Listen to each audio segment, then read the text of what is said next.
നമസ്കാരം. കേരള നിയമസഭയിൽ ഇന്ന് നടന്ന ഗവർണറുടെ നയപ്രഖ്യാപനത്തിന്മേലുള്ള നന്ദിപ്രമേയ ചർച്ചയിൽ ഭരണപക്ഷത്തെയും പ്രതിപക്ഷത്തെയും ഒരുപോലെ ചൂടുപിടിപ്പിച്ച കടുത്ത രാഷ്ട്രീയ പോരാട്ടത്തിനാണ് സഭ സാക്ഷ്യം വഹിച്ചത്. ഭരണപക്ഷ നിരയിൽ നിന്ന് സംസാരിച്ച കുന്നത്തുനാട് MLA VP സജീന്ദ്രൻ പിണറായി സർക്കാരിനെതിരെയും മുൻ മന്ത്രിമാർക്കെതിരെയും രൂക്ഷമായ ഭാഷയിലാണ് വിമർശനങ്ങളൊക്കെ തന്നെ തൊടുത്തുവിട്ടത്.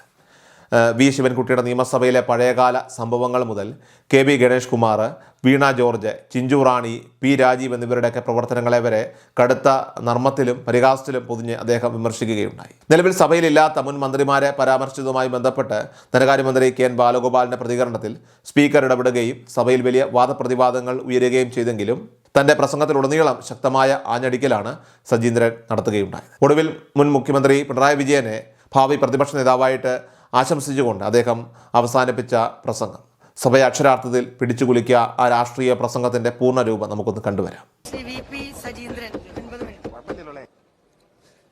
Sir, Shri M. വിൻസെന്റ് അവതരിപ്പിച്ച ഈ ഉപക്ഷേപത്തിന്മേലുള്ള ചർച്ചയ്ക്ക് ഞാനും നന്ദി രേഖപ്പെടുത്തുകയാണ്. സാർ, ഗവർണറോട് നന്ദി രേഖപ്പെടുത്തുന്നതിനോടൊപ്പം തന്നെ അപ്പുറത്തിരിക്കുന്ന പ്രതിപക്ഷ നേതാവ് ശ്രീ പിണറായി വിജയനോടും നന്ദി രേഖപ്പെടുത്തുകയാണ്. കാരണം ഇത്രയും വലിയ ഭൂരിപക്ഷത്തിന് ഞങ്ങൾക്കൊക്കെ ജയിക്കുവാനുള്ള ഒരു അവസരം ഒരുക്കിയ മനുഷ്യനാണ് അദ്ദേഹം. സാർ, PRD സ്ഥാപിച്ച LDF അല്ലാതെ മറ്റാരുണ്ട് എന്നുള്ള ബോർഡുകൾ കേരളത്തിൽ എല്ലാ ജംഗ്ഷനിലും ഇപ്പോൾ ഉണ്ട്. അത് മാറ്റരുതെന്നാണ് എനിക്ക് മുഖ്യമന്ത്രിയോട് അഭ്യർത്ഥിക്കുവാനുള്ളത്. ആ ബോർഡുകളാണ് ഇന്നിപ്പോൾ UDFന്റെ ഐശ്വര്യം. പിണറായി വിജയനോടൊപ്പം അദ്ദേഹത്തോടൊപ്പം പ്രവർത്തിച്ച മറ്റ് മന്ത്രിമാരോട് ഞാൻ നന്ദി രേഖപ്പെടുത്തുകയാണ്. സാർ, ആദ്യം എനിക്ക് നന്ദി രേഖപ്പെടുത്താതെ തിരുവനന്തപുരത്ത് തൊട്ട് എടുക്കുകയാണ് വി ശിവൻകുട്ടിയോട് നന്ദി രേഖപ്പെടുത്താതെ പറ്റില്ലല്ലോ. വി ശിവൻകുട്ടിയെ ലോകം അറിയപ്പെടുന്നത് അങ്ങിരിക്കുന്ന ചേംബറിൽ കയറി ആ കമ്പ്യൂട്ടറുകളും കസേരകളും എല്ലാം തല്ലിപ്പൊളിച്ച് മുണ്ട് മടക്കി കുത്തുനിന്ന് ആനന്ദ നൃത്തമാടിയ ആളാണ് വി ശിവൻകുട്ടി. അന്നാണ് ലോകമാദ്യമായി വി ശിവൻകുട്ടിയുടെ ശുഷ്കാന്തി ലോകമെമ്പാടും കണ്ടത്. കേരളത്തിലെ ഒരു MLA ലോകത്തെമ്പാടും അദ്ദേഹത്തിന്റെ ശുഷ്കാന്തി കാണിച്ച ഒരു സമയമായിരുന്നു അന്ന്. ഞാനന്ന് ഈ നിയമസഭയിലെ അംഗമായിരുന്നു. സാർ, ഇന്ന് തിരുവനന്തപുരം MLA മാരോട് ചോദിച്ചാൽ അറിയാം. തിരുവനന്തപുരത്തുള്ള ആളുകൾ, അയൽവാസികളൊക്കെ വഴക്കുണ്ടാക്കിയാൽ അവർ പറയുന്നത് ഒരു വാക്കുണ്ട്: നീ എത്ര ചീത്തകൾ വേണേലും വിളിച്ചോ, പക്ഷേ ശിവൻകുട്ടി അണ്ണനെ പോലെ ശുഷ്കാന്തി കാണിക്കരുത്, എന്റെ ഭാര്യയും മക്കളും ഒക്കെ ഇവിടെ നിൽക്കുകയാണ് എന്നാണ് പറയുന്നത്. സാർ, അദ്ദേഹത്തോട് നന്ദി പറയണം. പിന്നെ അടുത്തത് കൊല്ലത്തേക്ക് കിടക്കുമ്പോൾ ചിഞ്ചു റാണിയാണ്. ചിഞ്ചു റാണി എന്ന് പറയുന്നയാൾ ക്ഷീരവികസന വകുപ്പ് മന്ത്രിയായിരുന്നു. കന്നുകാലികൾക്ക് പോലും നയാ പൈസയുടെ പ്രയോജനമുണ്ടായില്ല. ഞങ്ങൾ ചടയമംഗലം തിരിച്ചുപിടിക്കാൻ വേണ്ടി കേരള പ്രദേശ് കോൺഗ്രസ് കമ്മിറ്റിയിലെ നിത്യഹരിത നായകനായ പ്രേം നസീറിനെ രംഗത്തിറക്കി ആ സീറ്റ് തിരിച്ചുപിടിച്ചു. സാർ, കേരളത്തിലെ കന്നുകാലികളും ആടുമാടുകളും പോലും പ്രതിഷേധിച്ച ഒരു മന്ത്രിയായിരുന്നു. ചിഞ്ചു റാണിയെ വിജയിപ്പിക്കണമേ എന്ന് പറഞ്ഞുകൊണ്ട് തെരഞ്ഞെടുപ്പ് കാലത്ത് മൈക്ക് അനൗൺസ്മെന്റ് നടന്നപ്പോൾ കൂട്ടിക്കിടക്കുന്ന ആടുകൾ പോലും ചെയ്യരുതേ എന്നാണ് സാർ കരഞ്ഞുകൊണ്ടിരുന്നത്. കാരണം ഈ പിണറായി വിജയൻ സർക്കാരിനെതിരെ മൃഗങ്ങൾ പോലും ഇത്രമാത്രം പ്രതികരിച്ച ഒരു തെരഞ്ഞെടുപ്പ് ഈ കഴിഞ്ഞ തെരഞ്ഞെടുപ്പാണ്. സാർ, അടുത്ത കാലത്ത് അല്ല, അവര് പറഞ്ഞോട്ടെ, എനിക്ക് പറയാനുള്ളത് മറുപടിയായിട്ട് പ്രതിപക്ഷ നേതാവുണ്ട്. സാർ, അടുത്തതായിട്ട് Shri KB Ganesh Kumar. Sir, KB Ganesh കുമാറാണ്. അദ്ദേഹത്തോട് നന്ദി പറയാതിരിക്കാൻ പറ്റില്ല. കാരണം നന്ദി പറയാതിരിക്കാൻ പറ്റില്ല. അദ്ദേഹത്തിന്റെ പ്രധാന ജോലി എന്ന് പറയുന്നത് അദ്ദേഹം മന്ത്രിപ്പണി എന്ന് പറയുന്നത് അദ്ദേഹത്തിന്റെ പാർട്ട് ടൈം പണിയായിരുന്നു. അദ്ദേഹം കത്ത് തയ്യാറാക്കി കൊടുക്കുന്ന ഒരു വിദഗ്ധനായിരുന്നു. ഉമ്മൻചാണ്ടി സാറിനെതിരെ വ്യാജ കത്ത് റെഡിയാക്കി കൊടുത്ത ആളാണ് KB ഗണേഷ് കുമാർ. അതേ ഇപ്പോ തോൽവിയൊക്കെ ഏറ്റതിനു ശേഷം അദ്ദേഹം ഒരു ആത്മകഥ എഴുതുകയാണെന്നാണ് ഞാൻ അറിഞ്ഞത്. മന്ത്രിപ്പണി എനിക്ക് പാർട്ട് ടൈം പണിയായിരുന്നു എന്നുള്ളതാണ് അദ്ദേഹത്തിന്റെ ആത്മകഥയുടെ പേര് എന്നാണ് അദ്ദേഹത്തിന്റെ അടുത്ത ആളുകൾ പറഞ്ഞത്. സാർ, അദ്ദേഹം ഇന്ദിരാ ഗ്യാരണ്ടി പ്രഖ്യാപിച്ചപ്പോ ആദ്യമേ അദ്ദേഹം എതിർത്തു. ഇന്ദിരാ ഗ്യാരണ്ടിയിൽ സ്ത്രീകൾക്ക് KSRTC ബസ്സിൽ സൗജന്യ യാത്ര. അദ്ദേഹം എന്തിനാ എതിർക്കുന്നത്? അന്ന് ഗതാഗത വകുപ്പ് മന്ത്രിയായിരുന്നു. അത് UDF സർക്കാർ വന്നു കഴിയുമ്പോൾ നടപ്പിലാക്കേണ്ട ഒരു പദ്ധതിയല്ലേ? അതിന് ഇദ്ദേഹം എന്തിനാ എതിർക്കുന്നത്? അദ്ദേഹത്തിന്റെ 5000-ലെ 4998 പേര് ആ ബസ്സിൽ കയറുമെന്നുള്ള പേടി കൊണ്ടാണ് അദ്ദേഹം അന്ന് എതിർത്തത് എന്ന് എനിക്ക് മനസ്സിലാക്കാൻ കഴിയുന്നുണ്ട് സാർ. അദ്ദേഹത്തോടും ഈ സർക്കാരിനെ അധികാരത്തിൽ കൊണ്ടുവരും നന്ദി രേഖപ്പെടുത്തുകയാണ് സാർ. പിന്നെയുള്ളത് വി എൻ വാസവനാണ്. വി എൻ വാസവൻ എന്ന് പറയുന്ന മന്ത്രി സാർ, സ്വർണം കെട്ടത് ആരപ്പ, സഖാക്കളാണ് അയ്യപ്പ എന്നുള്ളത് സഖാക്കന്മാരുടെ ഫോണുകളിൽ പോലും ഇപ്പൊ റിംഗ് ടൂണാണ്. ഈ വി എൻ വാസവൻ എങ്ങനെ ജയിക്കുമോ സാർ? പിന്നെ കടകംപള്ളി സുരേന്ദ്രൻ അതേ പോട്ടെ, ഞാനിപ്പോ അതേ മന്ത്രിയായിരുന്നില്ല സാർ. അയ്യപ്പൻ എന്ന് പറയുന്ന ആ ദൈവത്തിന്റെ സ്വർണം അയ്യപ്പൻ ആദ്യമൊക്കെ ക്ഷമിക്കും, ആചാരലംഘനം നടത്തിയപ്പോൾ അദ്ദേഹം ക്ഷമിച്ചു. ഇപ്പൊ നമ്മളാണെങ്കിലും നമ്മളോടൊരു ശത്രു വന്ന് എന്തെങ്കിലും ചെയ്തു കഴിഞ്ഞാൽ ആദ്യവും രണ്ടാമതും ഒക്കെ ക്ഷമിക്കും. പക്ഷേ അദ്ദേഹത്തിന്റെ സ്വർണം വരെ മോഷ്ടിച്ചു പോയ സഖാവ് വാസവനെ ഇനി നിയമസഭ കാണിക്കണ്ട എന്ന് ജനം തീരുമാനിച്ചു. അങ്ങനെയാണ് സാർ സഖാവ് വാസവൻ ഇപ്പോൾ ഇതിരിക്കുന്നത് സാർ. അതിനു മുമ്പ് വീണ ജോർജ് ഉണ്ട് സാർ. വീണ ജോർജ് പത്തനംതിട്ടയിൽ നിന്ന് വീണ ജോർജ് എന്ന് പറയുന്ന മന്ത്രി അവരോട് എത്ര നന്ദി പറഞ്ഞാലും മതിയാവില്ല. കാരണം എന്താണെന്ന് ചോദിച്ചു കഴിഞ്ഞാൽ അവരെക്കുറിച്ച് ഒരു സിനിമ എടുക്കാൻ തീരുമാനിച്ചിരിക്കുകയാണ്. ഫ്രം വെന്റിലേറ്റർ ടു ഹോം എന്നാണ് ഈ സിനിമയുടെ ഇതിവൃത്തമായിട്ടുള്ളത്. കാരണം ലോകത്താദ്യമായി വെന്റിലേറ്ററിൽ നിന്നും ഡിസ്ചാർജ് ചെയ്ത് വീട്ടിലേക്ക് പോയ ആദ്യത്തെ ആളാണ്.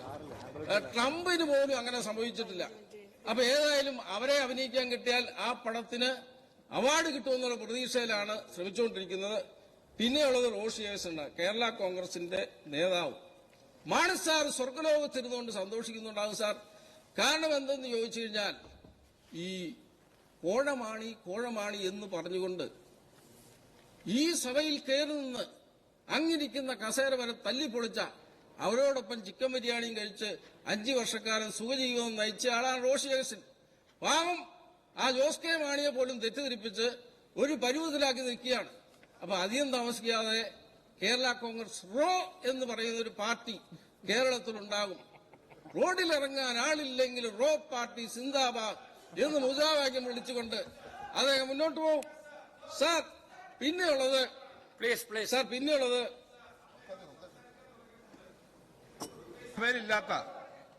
ഇപ്പൊ ഈ സഭയിലില്ലാത്ത മുൻ മന്ത്രിമാർ ശ്രീമതി ചിഞ്ചുറാണിയെ പറ്റി പറഞ്ഞു, ശ്രീ വാസവനെ പറ്റി പറഞ്ഞു, ഇപ്പോ സാർ അന്തരിച്ച കെ എം മാണി സാറിനെ പറ്റി, സാർ റോഷി അഗസ്റ്റിനെ പറ്റി ഇല്ലാത്ത കാര്യങ്ങൾ ആളുകളെ പറ്റി പറയുക, അത് പറയുന്നത് ശരിയാണോ? നോക്കാം, ഞാൻ പരിശോധിക്കാം സാർ. അങ്ങനെ പറയുന്നത് ശരിയല്ല. പരിശോധിക്കാം, ഞാൻ അവരിവിടെ വന്നിട്ട് റെപ്രസെന്റ് ചെയ്യാൻ പറ്റും സാർ? ഇല്ല, അവരിവിടെ വന്ന് തിരിച്ചു പറയാൻ പറ്റും സാർ? സാർ അദ്ദേഹം പഴയ മെമ്പറാണ്. അദ്ദേഹം പ്രേം നസീറിനെ പോലെ പണ്ട് തൊട്ടേ ഒരേ പ്രായമായിട്ടിരിക്കുന്ന എം നസീറിനെ പറഞ്ഞതിൽ എനിക്ക് വിഷമമില്ല. അത് അദ്ദേഹം കൊണ്ട് പറയാം. പക്ഷേ ഇവിടെ ഇല്ലാത്തവരെ പറ്റി ഒന്നും അങ്ങനെ പറയരുത് സാർ. പരിശോധിക്കാം. നന്ദിയാണ് അവരെ കുറിച്ച് പറഞ്ഞത്.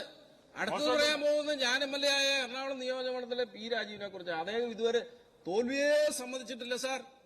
അദ്ദേഹത്തോട് പത്രക്കാർ ചോദിച്ചു ഈ തെരഞ്ഞെടുപ്പിൽ എന്താണ് സംഭവിച്ചതെന്ന്. ആഗോളതലത്തിലുണ്ടായ ചില മാറ്റങ്ങളുടെ അടിസ്ഥാനത്തിൽ വന്ന വ്യതിചലനങ്ങളുടെ ഭാഗമായി ഉണ്ടായ ഉരുത്തിരിഞ്ഞു വന്ന ചില മാറ്റങ്ങളായിട്ടേ ഇതിനെ കാണാൻ കഴിയുള്ളൂ പറഞ്ഞത്. വീണ്ടും അദ്ദേഹത്തോട് പത്രക്കാർ ചോദിച്ചപ്പോൾ ഹോർമീസ് കടലിടുക്കിനിടയിലൂടെ വന്ന അന്തർവാഹിനിയിൽ നിന്ന് ഒലിച്ചു വന്ന ലാവയിലൂടെ പ്രവഹിച്ച ചില മാറ്റങ്ങളാണിതെല്ലാം എന്ന് അദ്ദേഹം പറഞ്ഞു. അപ്പൊ വീണ്ടും പത്രക്കാർ ചോദിച്ചു ഈ കളമശ്ശേരിയിൽ എന്തുണ്ടായി എന്ന് ചോദിച്ചപ്പോൾ ആ കളമശ്ശേരിയിൽ എന്തുണ്ടായെന്ന് ചോദിച്ചാൽ പറഞ്ഞു തോറ്റിട്ട് ജയിക്കുകയും ജയിച്ചിട്ട് തോക്കുകയും ചെയ്യുന്ന ചില പ്രതിഭാസത്തിന്റെ അടിസ്ഥാനത്തിൽ റിട്ടേണിംഗ് ഓഫീസർ കൊടുത്ത ഒരു സർട്ടിഫിക്കറ്റിന്റെ സാങ്കേതികമായ അടിസ്ഥാനത്തിൽ ചില മാറ്റങ്ങൾ സംഭവിച്ചതായിട്ടേ പറയാൻ. സാർ, ഇദ്ദേഹം ജയിച്ചു വന്ന പ്രതിപക്ഷ നേതാവിന്റെ കസേരയിൽ നിന്ന് അങ്ങ് എന്ത് ചെയ്യുമായിരുന്നു? അങ്ങ് പിന്നെ ഡിക്ഷണറിയൊക്കെ എടുത്തു വെച്ചതെല്ലാം മനസ്സിലാക്കിയതൊക്കെ പോയാലും. പക്ഷെ എഴുതാനിരിക്കുന്ന ആ പിള്ളേരെന്ത് ചെയ്യുമായിരുന്നു സാർ? അവർക്ക് വൈകിട്ട് ഇത് എഴുതി കൊടുത്തില്ല, അങ്ങ് അവരെ പുറത്താക്കില്ലേ സാർ? പിന്നെയുള്ളത് ബിന്ദുവിനാണ് നന്ദി പറയേണ്ടത് സാർ. ബിന്ദു എന്ന് പറയുന്ന മന്ത്രി വ്യക്തതയില്ലായ്മയുടെ കാര്യത്തിൽ സ്പീക്കറെ കളിയാക്കാൻ പാടില്ല. അല്ല, അങ്ങനെയാണല്ലോ. അങ്ങനല്ലേ പറഞ്ഞേ? അങ്ങനെ മനസ്സിലാവത്തില്ല, അത് ചെറിയാൻ പാടില്ല. ഞങ്ങൾ പറഞ്ഞതേ ഉള്ളൂ. സ്പീക്കറെ പറഞ്ഞതുകൊണ്ട് പറഞ്ഞതാണ്. പറയുന്നത് ശരിയാവുന്നില്ല, വ്യക്തമാവുന്നില്ല എന്നല്ല ഉദ്ദേശിച്ചത്. കുട്ടികളെ കുറിച്ചാണ് സ്പീക്കർ എന്ന് പറയുന്നത് ക്ഷമയുടെ കേന്ദ്രമായിരിക്കണം സാർ. പിന്നെ സാർ ഈ തൃശ്ശൂരിൽ നിന്നുള്ള മന്ത്രി ബിന്ദുവാണ്. ഉന്നത വിദ്യാഭ്യാസ മന്ത്രിയായിരുന്നു.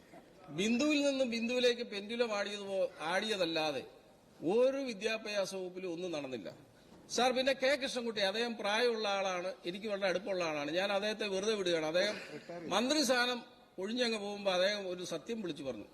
എന്താണ് വിളിച്ചു പറഞ്ഞത്? ഈ കേരളത്തിലുണ്ടായിരുന്ന വെള്ളപ്പൊക്കം എന്ന് പറയുന്നത് മനുഷ്യനിർമ്മിതമായിരുന്നു പിണറായി വിജയൻ കാലത്തെ. ആ സത്യം വിളിച്ചു പറഞ്ഞ ഒരാളായതുകൊണ്ട് ഞാൻ അദ്ദേഹത്തെ വെറുതെ വിടുകയാണ് സാർ. പിന്നെ ഉള്ളത് അബ്ദുൾ റഹ്മാനാണ്. അദ്ദേഹത്തോട് നന്ദി പറയണ്ടേ സാർ? സ്വന്തം മണ്ഡലത്തിൽ നിന്ന് സ്പോർട്സ് വകുപ്പ് മന്ത്രിയായിരുന്നു. PT ഉഷ ഓടിയേക്കാളും വേഗത്തിൽ ഓടി തിരൂര് പോയി മത്സരിച്ചു. തിരൂര് പോയി മത്സരിച്ചപ്പോൾ നമ്മുടെ കുറുക്കോളി മെയ്തീനുണ്ട്. അദ്ദേഹത്തിന്റെ ക്രിക്കറ്റ് മാറ്റെടുത്ത് ഒറ്റ അടിയാണ് അടിച്ചത്, 6 അടിച്ചത്. മലപ്പുറം ജില്ലയിൽ പോലും നിന്നില്ല സാർ. ഇപ്പൊ എവിടെയാണെന്ന് കണ്ടുപിടിക്കാൻ പറ്റില്ല സാർ. പിന്നെ അടുത്ത കോഴിക്കോടുള്ള AK ശശീന്ദ്രനാണ്. AK ശശീന്ദ്രൻ ഇപ്പോഴാണ് കാര്യങ്ങളൊക്കെ മനസ്സിലാക്കി വരുന്നത്. കാരണം അദ്ദേഹം മന്ത്രിയായതിനു ശേഷം 5 വർഷം അദ്ദേഹത്തിന് എന്താണ് നടന്നതെന്നൊന്നും അറിഞ്ഞുകൂടാ. നിയമസഭയിൽ വന്നുപോയി, സെക്രട്ടേറിയറ്റിൽ വന്നിരുന്നു പോയി. അദ്ദേഹത്തിന് അങ്ങനെ ഒരു ബോധമില്ലാതെ വരാൻ കാരണം കോഴിക്കോട് ജില്ലയിലെ ഒരു DFO കോഴിക്കോട് ഗസ്റ്റ് ഹൌസിൽ വെച്ച് അദ്ദേഹത്തിന് ഒരു മയക്കുവെടി വെച്ചു. 5 വർഷക്കാലം നിൽക്കുന്ന എഫക്റ്റായിരുന്നു. എന്തായാലും ആ മയക്കുവെടി വെച്ചതുകൊണ്ട് 5 വർഷക്കാലം നാട്ടുകാർക്കൊരു ശല്യവും മന്ത്രിയെ കൊണ്ടുണ്ടായില്ല. വന്യമൃഗങ്ങളുടെ ശല്യം നാട്ടുകാർക്കുണ്ടായെങ്കിലും എനിക്ക് ഷിബു ബേബി ജോൺ സാറിനോട് പറയാനുള്ളത് ആ DFOയെ കണ്ടുകൊടുത്ത് ട്രിപ്പിൾ പ്രൊമോഷൻ കൊടുക്കണം, അദ്ദേഹത്തെ ആദരിക്കണമെന്നുള്ളതാണ് എനിക്ക് പറയുന്നത്. സാർ OR കേളുവാണ് മറ്റൊരു മന്ത്രി. സാർ ഒരു മര്യാദക്കാരൻ പാവാൻ ചുര ഇറങ്ങി വന്നതാണ്. ഈ ബാലഗോപാൽ പട്ടികജാതിക്ക് പട്ടികവർഗക്കാരുടെ ഫണ്ട് അനുവദിച്ചതെല്ലാം ഇങ്ങനെ തിരിച്ചു പിടിച്ചു. ആരെങ്കിലും ചെയ്യോ സാർ? കേരളത്തിൽ എത്ര സാമ്പത്തിക പ്രതിസന്ധി വന്നാലും പട്ടികജാതി പട്ടികവർഗക്കാരുടെ ഫണ്ട് ബഡ്ജറ്റിൽ വകയിരുത്തിയതിനു ശേഷം തിരിച്ചു പിടിച്ച ബാലഗോപാലാണ് ഞാൻ പ്രസംഗിക്കുമ്പോൾ ഈ തർക്കം പറഞ്ഞുകൊണ്ടിരിക്കുന്നത്. സാർ സമയം കൊടുക്കുന്നത് പട്ടികജാതിക്കാരുടെ കണ്ണീര് വീണ സർക്കാരാണ് സർക്കാർ. ഈ സർക്കാർ ഫണ്ട് കൊടുത്തില്ല, അനുവദിച്ചതിന് ശേഷം തിരിച്ചു പിടിച്ചു. സാർ സമയം തീർന്നു സാർ. പട്ടികജാതിക്കാരുടെ ഫണ്ട് തിരിച്ചു പിടിച്ച ആളാണ് ഇദ്ദേഹം. സാർ എനിക്ക് അവസാനം നന്ദി പറയേണ്ടത് എനിക്ക് സാർ മഹേഷിന്റെ 1.5 മിനിറ്റ് ഉണ്ട്. പിന്നെ അത് പക്ഷേ ഇവിടെ പെർമിറ്റ് ചെയ്തില്ല. അതിലും കൂടുതൽ 2 മിനിറ്റ് തന്നാൽ അങ്ങ് നല്ലവനാണെന്നും കൂടെ ഞാൻ പറഞ്ഞേക്കാം. പിന്നെ സാർ അതൊരു കൈക്കൂലി പോലെയാവും, അത് വേണ്ട.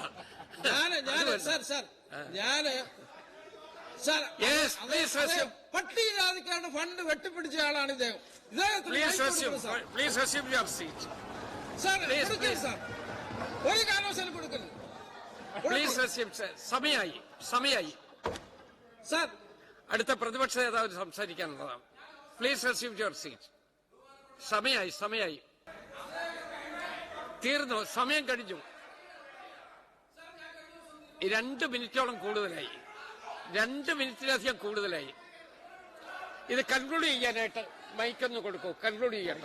ഞാൻ കഴിഞ്ഞ ദിവസമായി കൺക്ലൂഡ് ചെയ്യും. കഴിഞ്ഞ ദിവസം ഞാൻ എറണാകുളത്തും തിരുവനന്തപുരത്തേക്ക് പോരുമ്പോ ഒരു യാത്രക്കാരൻ എന്നോട് ചോദിച്ചു, നിങ്ങൾ എവിടെ പോകുന്നു, നിങ്ങളെ കണ്ടുപരിചയമുണ്ട്? ഞാൻ പറഞ്ഞു, ഞാൻ ഇന്ത്യയാണെന്ന് പറഞ്ഞു. അപ്പൊ അദ്ദേഹം കണ്ണൂരിൽ നിന്ന് വരികയാണ്. അപ്പൊ അദ്ദേഹം പറഞ്ഞു, ഞങ്ങളുടെ നേതാവ് പിണറായി വിജയനാണ്, ഞാനൊരു ജ്യോത്സ്യനാന്ന് പറഞ്ഞു. നിങ്ങൾക്ക് അദ്ദേഹത്തെ ഒരു പുല്ലും ചെയ്യാൻ പറ്റില്ല. ഞാൻ പറഞ്ഞു, ആയിക്കോട്ടെ. അദ്ദേഹം ഏത് പോസ്റ്റിലിരുന്നാലും 10 വർഷക്കാലത്തിലധികം ഇരിക്കും. അതായത് പാർട്ടി സെക്രട്ടറിയായി 17 വർഷം ഇരുന്നു, മുഖ്യമന്ത്രിയായി 10 വർഷം ഇരുന്നു. ഇനി പ്രതിപക്ഷ നേതാവായിട്ടും നിങ്ങൾക്ക് അദ്ദേഹത്തെ ഒരു പുല്ലും ചെയ്യാൻ കഴിയില്ല. ബാലഗോപാൽ അത് കണ്ട് ആഗ്രഹിക്കുമ്പോൾ 10 വർഷക്കാലത്ത് അദ്ദേഹം ഇരിക്കും. സാർ, എനിക്കൊരു കാര്യം കൂടെ പറയാനുണ്ട്. അങ്ങ് 10 വർഷക്കാലം കേരളത്തിന്റെ മുഖ്യമന്ത്രിയായിരിക്കുമ്പോൾ അങ്ങ് കരിമ്പൂച്ചകളുടെ നടുവിലായിരുന്നു, രക്ഷാപ്രവർത്തനം നടത്തുന്ന കരിമ്പൂച്ചകളുടെ നടുവിലായിരുന്നു അങ്ങ് ഭൂമിയിൽ ഇറങ്ങുമ്പോഴാണ്. അല്ലാത്തപ്പോൾ അങ്ങ് കാർ കയറുമ്പോൾ കറുത്ത കാറിനിടയിലായിരുന്നു. അങ്ങ് പാർട്ടി പ്രവർത്തകരെ കാണാൻ തയ്യാറില്ല. അങ്ങ് സാധാരണ മനുഷ്യരോടും മൈക്കിനോട് പോലും യുദ്ധം ചെയ്ത ആളാണ് അങ്ങ്. അപ്പോ അങ്ങനെയുള്ള ആൾ 10 വർഷക്കാലം പ്രതിപക്ഷ നേതാവായി ഇരിക്കട്ടെ എന്ന് ആശംസിക്കുന്നു. അങ്ങേക്ക് ദീർഘായുസ് കിട്ടട്ടെ എന്ന് ആഗ്രഹിക്കുന്നു. അങ്ങയെക്കുറിച്ച് നല്ലത് പറയാൻ അവസരം തരാത്തതിന് ഞാൻ വിഷമത്തോടുകൂടി ഈ പ്രമേയത്തെ അനുകൂലിക്കുന്നു. നമുക്കത് വ്യക്തിപരമായി പറയാം. സർ, ഞാനൊരു പോയിന്റ് ഓഫ് ഓർഡർ ഉന്നയിച്ചു. അത് ഒരു അംഗമെന്ന നിലയിൽ എന്റെ അവകാശമാണ്. ഞാൻ ധനകാര്യമന്ത്രിയായിരുന്നപ്പോ ഇവിടുത്തെ പട്ടികജാതി പട്ടികവർഗ വിഭാഗത്തിന് അനുവദിച്ച പണം മൊത്തം വെട്ടിപ്പിടിച്ചു. കേളു പഴയ മന്ത്രിയെ പറ്റി പറഞ്ഞപ്പോഴാണ്. സാർ, അടിസ്ഥാനരഹിതമായ അത്തരം കാര്യങ്ങൾ പറഞ്ഞത് തെറ്റാണ്. അങ്ങനെ അത് ഇനി എത്ര മെമ്പർമാരായിക്കോട്ടെ, അംഗങ്ങൾ കുറഞ്ഞോട്ടെ കൂടിക്കോട്ടെ, അത് പ്രൊട്ടക്ട് ചെയ്യാനുള്ള ഉത്തരവാദിത്വം അങ്ങേക്കുണ്ട്. ഞാൻ അതാ എണ്ണിച്ച് പറഞ്ഞു. അദ്ദേഹം ഈ ബാക്കി പ്രസംഗിച്ചതിനെ പറ്റിയല്ല, അതൊക്കെ ഓരോരുത്തരുടെ ശൈലിയാണ്. പക്ഷെ അടിസ്ഥാനരഹിതമായ ഒരു കാര്യം അങ്ങനെ വെട്ടിപ്പിടിച്ചു വെട്ടിക്കുറച്ചു എന്ന് പറയാൻ പാടില്ല. പ്രസംഗിക്കുമ്പോൾ അങ്ങനെ പട്ടികജാതി പട്ടികവർഗ വിഭാഗത്തിന്റെ പണം വെട്ടിക്കുറച്ചു എന്ന് പറയുകയും അത് പ്രസംഗത്തിൽ പോവുകയും അത് എഴുതി കിടക്കുകയും ചെയ്യുമ്പോൾ അതിന്റെ ഒരു എഫക്ട് എന്താ? അങ്ങനെ വസ്തുതാപരമല്ലാത്ത കാര്യമാണ് പറഞ്ഞത്, അങ്ങനെ കുറച്ചിട്ടില്ല. അപ്പൊ സർ അങ്ങയുടെ ഭാഗത്തുനിന്ന് ഇത്തരം കാര്യങ്ങൾ പറയുമ്പോൾ, അങ്ങനെ ഒരു തെറ്റായ കാര്യങ്ങൾ പറയുമ്പോൾ അതിനകത്ത് അത് തെറ്റാണെന്നും ഞാൻ രേഖകൾ പരിശോധിച്ചോട്ടെ, രേഖകൾ പരിശോധിച്ചിട്ട് വിവരം അറിയിക്കാം. വരട്ടെ, രേഖ പരിശോധിക്കാമെന്ന് പറഞ്ഞല്ലോ, രേഖ പരിശോധിക്കട്ടെ.